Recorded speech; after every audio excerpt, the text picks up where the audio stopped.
Credo proprio che quello di oggi sarà un video diverso dal solito e a breve scoprirai perché. Ti senti pronto? Iniziamo.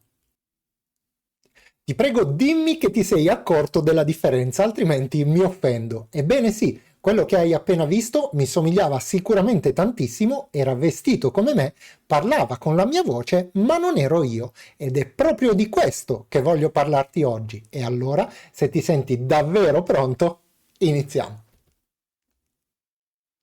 Vorrei cominciare questo video presentandoti una mia amica, si chiama Aitana Lopez, vive a Barcellona, è appassionata di gaming e di fitness, come si può vedere dal suo corpicino scolpito, e Aitana ha un solo piccolo difettuccio che non si vede dalle foto, e no, non è quello a cui stai pensando. Ebbene, Aitana Lopez, mi dispiace dirtelo e darti una grossa delusione, ma non esiste. Apri qua. Uh, uh.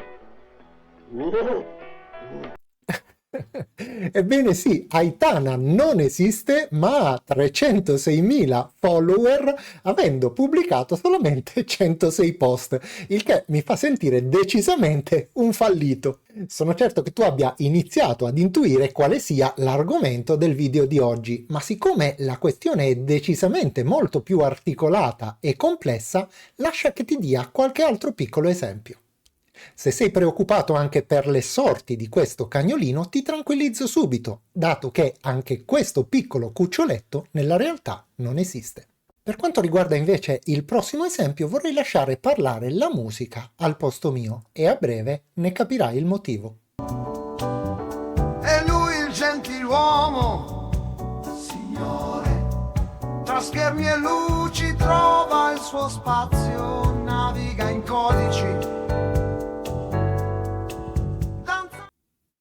C'è bisogno che te lo dica? Non solo quell'occhio è stato creato da una intelligenza artificiale generativa con tutti i dettagli incredibili che hai visto, ivi ricompreso il panorama riflesso nella pupilla, ma anche la canzone che hai ascoltato è stata creata da un'altra intelligenza artificiale in un tempo di esattamente 12 secondi. L'argomento? Gli ho chiesto di descrivere con una canzone jazz questo canale.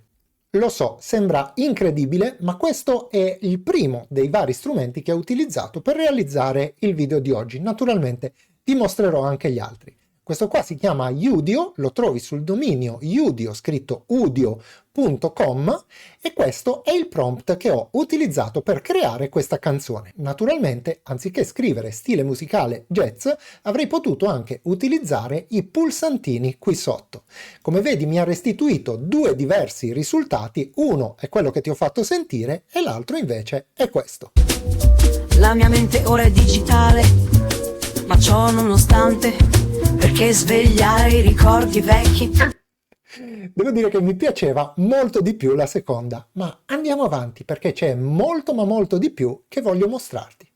Avrai sicuramente fatto caso alla copertina del video di oggi decisamente diversa rispetto alle solite. Ebbene, questa copertina è stata realizzata con Copilot Designer. Devo dire che il prompt che ho utilizzato, ovvero il comando, ho dimenticato di dire che i prompt sono i comandi che si passano all'intelligenza artificiale, è stato decisamente più complesso rispetto al solito. Infatti ho scritto il gentiluomo digitale vestito con camicia a righine verticali bianche e azzurre, con occhiali da vista Ray-Ban, seduto su una poltrona da gaming nera e rossa che indica davanti a sé, visibile a mezzo busto su sfondo completamente bianco e fotorealistico, che sarebbe lo stile che è stato utilizzato.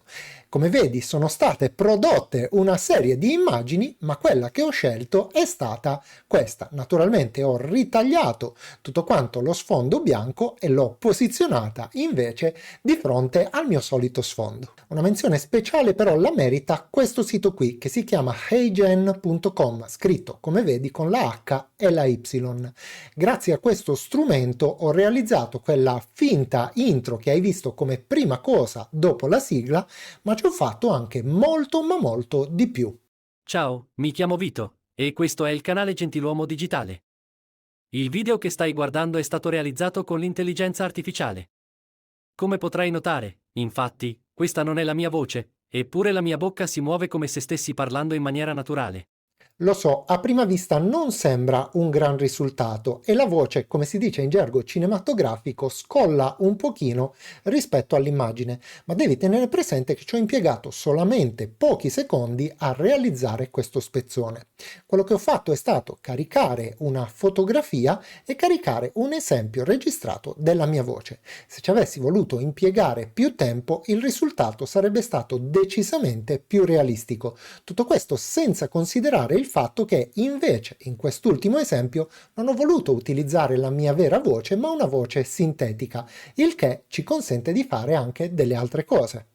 嗨，我叫维托，这里是数位绅士频道。您正在观看的视频是用人工智慧制作的。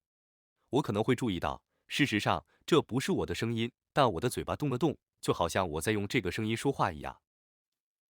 Non so se hai notato com'è fluente il mio cinese mandarino. Ebbene sì, quello che possiamo fare grazie a questo strumento è utilizzare sia una voce sintetica sia la nostra stessa voce per far dire al nostro avatar virtuale tutto quello che vogliamo in qualsiasi lingua.